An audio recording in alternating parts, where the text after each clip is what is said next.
Welcome to my YouTube channel, Tony Su Vega, your feng shui guru and paranormal expert.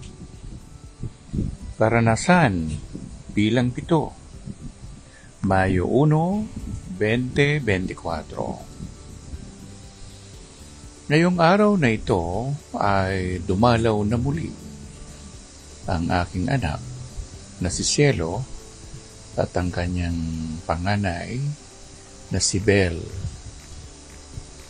Pero dumalaw rin sa akin o sa amin ang aking bilas na si Ate Lucila at asawa ng yumaong Fernando Caugiran.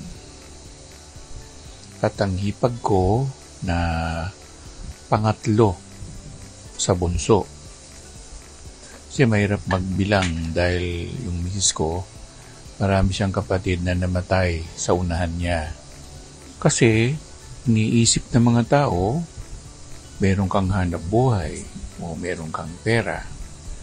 Kaya minsan, hindi man nila sinasadya, mukhang naaabuso ka sa may kinalaman sa pananalapi.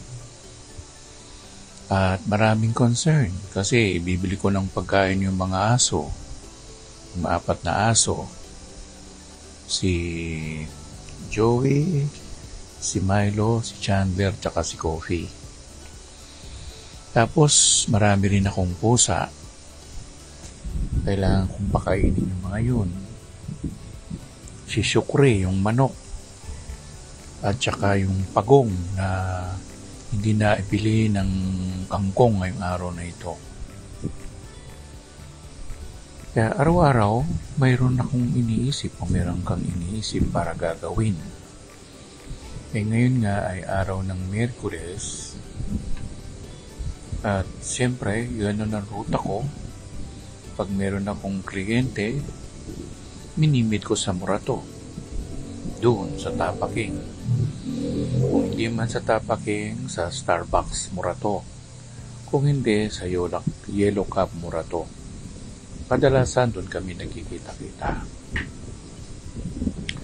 Pero ngayong araw na ito, ay nagpunta muli kami sa Fisher Mall sa Malabon. At naku, tuwan-tuwa si Belle. Tuwang-tuwa siyang makita muli ang Jollibee. Sinakay ko uli siya sa trolley o doon sa pushcart. Tuwan-tuwa siya na binili ko na yung mga makukulay na mga laruan.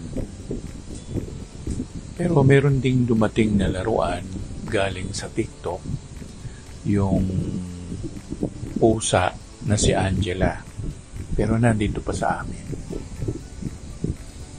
Ganun, araw-araw, ganun naman ang ruta ko. Pero minsan, may mga pasundot-sundot na kahiwagaan na nangyayari.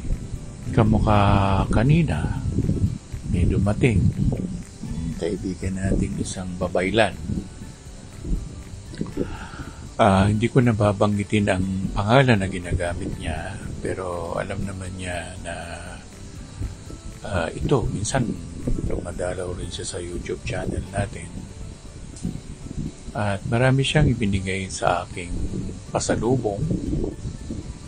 At tuwang-tuwa naman siya na ibigay ko yung para sa kanya. Katotoo lang, sa mga manggagamot, piling-pili ako sa mga ganyan. Kasi minsan, yung iba nagkukunwari. Yung iba naman nangungopya. Ganon din ang istorya ni Babaylan. Pero siya ay nag-aaral bilang babaylan. Mabait na bata. Tinigaluhan niya ako ng libro. May lihim na gamutan. Kaya makukuha rin ninyo yung mga nakasulat na sa libro na yun. I-upload natin dito sa YouTube channel natin. Minsan, ang karanasan ay tinatawag na kailangan mong makibagay sa panahon. o kailangan mong supilin ang maling ginagawa ng tao. Pero paano kung ang gawi o gawa ng tao ay nahirati na sila sa ginagawa nila? Paano natin itong itatama? Kaya ang Panginoong Hesus ay hindi konsentidor. Hindi siya konsentidor. Mapupunan natin, napakahigpit na binata to. Pero ililink nga siya na naging asawa niya si Maria Magdalena. Sana, mayroong magpatotoo na ganun nga ang nangyari. Kasi naman, sa libro ng Obra Sarata, mayroon mga tinutukoy tungkol sa pag-ibig at mga panggagayuma para kay Maria Magdalena. Pero kasi sa edad, si Maria Magdalena at ang Mama Mary ay hindi nagkakalayo ng edaran. Minsan pag sinasabi nila na ganito yung nangyari, medyo hindi tayo umaayon.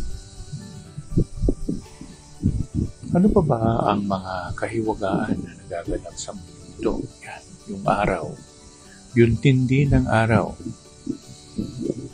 Sa bayan ng Japan, kinakailangan nilang magtanim ng puno.